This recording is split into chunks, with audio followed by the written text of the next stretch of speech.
Welcome back, everyone. I hope you're doing well. Today we have an interesting video. This is going to be more modern. We usually do more historical things. This is going to be history in the making. We have India and Pakistan. What is going on? This is Kings and Generals, a modern version of that. I'm glad you're here. If you love history just like I do, hit that like button.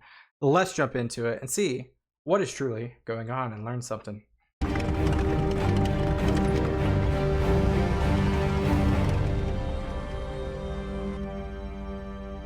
Love this channel, man. Even though it is very tempting to link every single escalation we're currently seeing in the world with the crumbling of the post-Cold War world order, some conflicts can go hot in the blink of an eye, regardless of what is going on globally. The Indo-Pakistani conflict is one of those. These countries have gone to war against each other for Kashmir immediately after the Second World War in 1947, at the height of the Cold War in 1965 and 1971, and then in 1999. So this area has been contested since the partition for a while, not just recently. This has been a highly contested area. Makes sense, you know. One side, in religious terms, one side's Muslim, one side's Hindu. I imagine that's where most of the separation lies. Now, there could be other factors in play, nationalist factors, but for the most part, that's what it seems like. Which was the peak of Pax Americana and a relatively peaceful time. You can check out our videos about the earlier wars on our channel. But now in 2025, India and Pakistan may be on the brink of another war. In this video, we describe the causes and potential consequences of the recent escalation between India and Pakistan. Every week, we release 3 new exclusive videos for our members and patrons.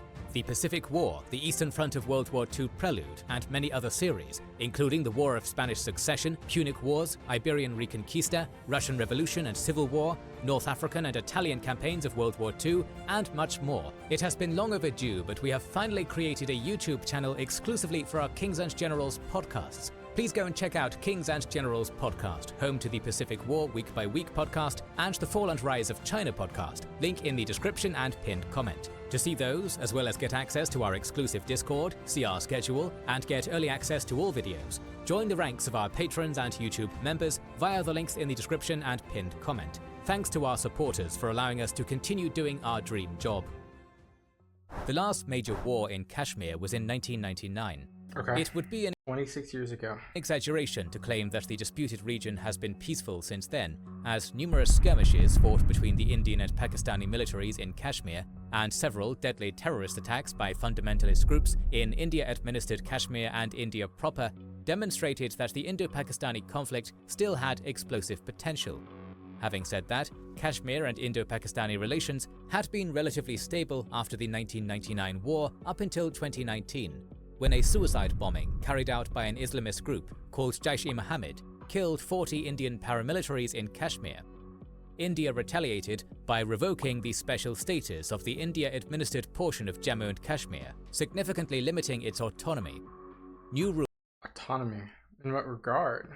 rules allowed outsiders to buy land and live and work in Jammu and Kashmir for the first time, a move that pleased the Hindu nationalist support base of the Indian Prime Minister Narendra Modi, while causing outrage among the Muslim population of Kashmir, which feared that this move would drastically change the demographics of the disputed region. The Modi government also launched a heavy crackdown on local insurgent groups, which they accused of being backed by Pakistan, and imposed heavy security measures there. The Indian government has since boasted of solving the security crisis in the region, even though insurgency still continues. India poured money into developing the infrastructure of Kashmir and to some extent succeeded in turning this beautiful region into a tourist destination.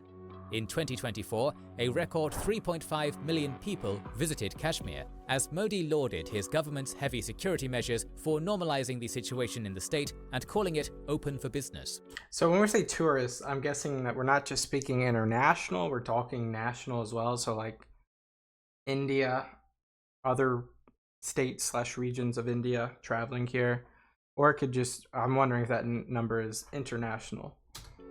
But the brutal and heinous terrorist attack that took place on April 22nd showed that the security problem in Kashmir is far from resolved. On this day, an organization called the Resistance Front, thought to be an offshoot of a recognized terrorist organization called Lashkar-e-Taiba, which India accuses of being supported by the Pakistani government, killed 26 tourists near Pahalgam. All but one of the executed tourists were Indian, and this terrorist attack caused major outrage in India. Modi, who was on an official visit to Saudi Arabia, immediately returned home and ordered several retaliatory acts against Pakistan.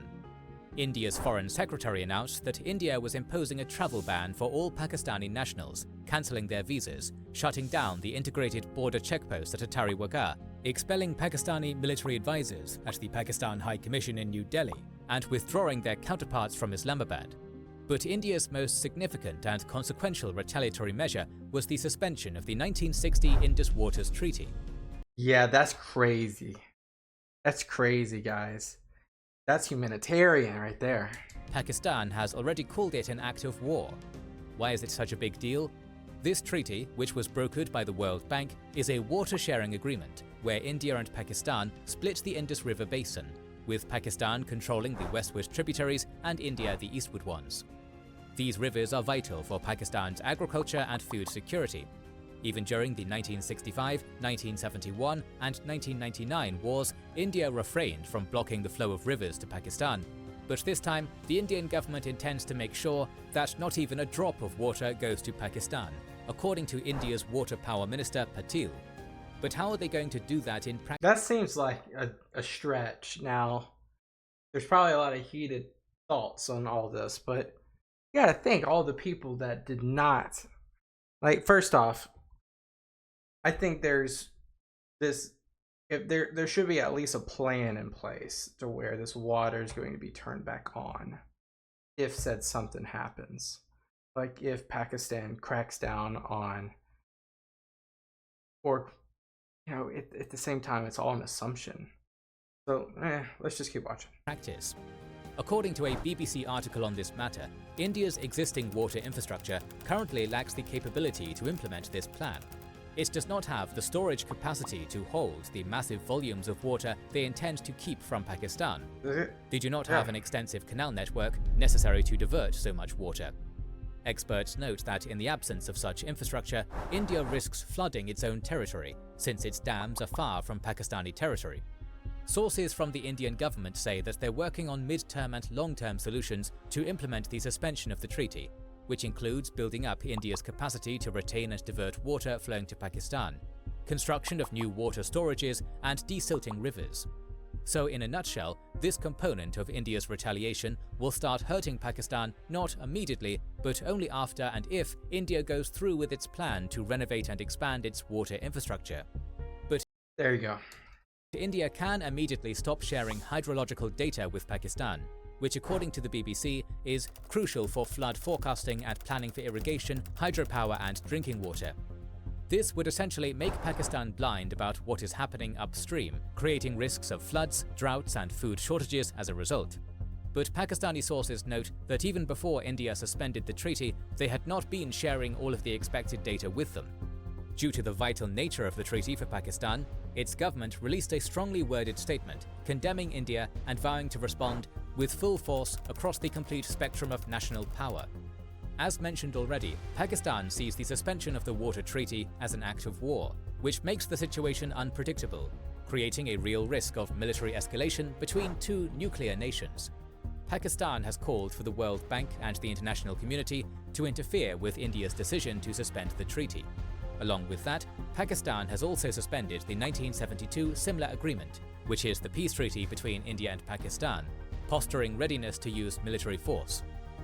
Yeah, that's dangerous right there. Especially the nuclear warheads thing is very, very, very dangerous. The water situation seems like a lever pull for India to kind of like put pressure on Pakistan to possibly do something for these insurgent groups. However, without that trace and breadcrumbs back to Pakistan, there's a lot of assumptions here. But I mean, with the benefit of the doubt, there was a actual line of influence from these insurgent groups to the government. At that same time, cutting off the water per previous agreement is just super, super unethical, I think.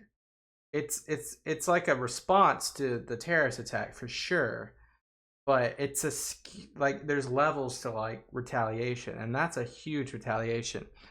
It would be That's a way worse retaliation than a military response, because we're talking about influencing millions of lives with water that could feed, irrigate, etc., etc.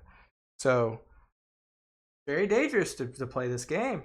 They have also closed airspace to Indian aircraft and responded in kind, such as suspending visas of Indian citizens, expelling Indian diplomats and military advisors, along with cutting off all trade with India. The Pakistani government has also called for a neutral investigation of the terrorist attack in Kashmir and has strongly denied its involvement in it.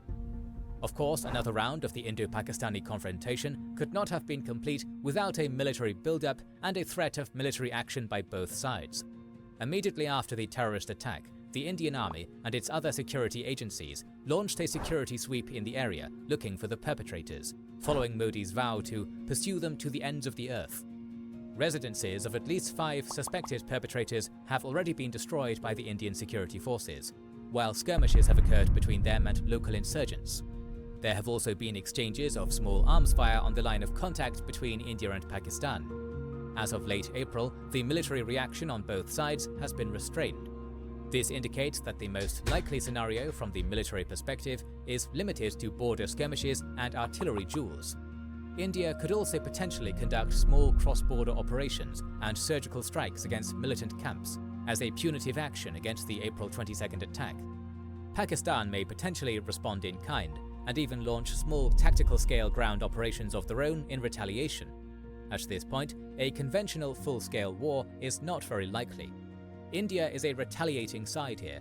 Hold on. I think this video might be a little bit outdated then, because I'm reading right now. I'm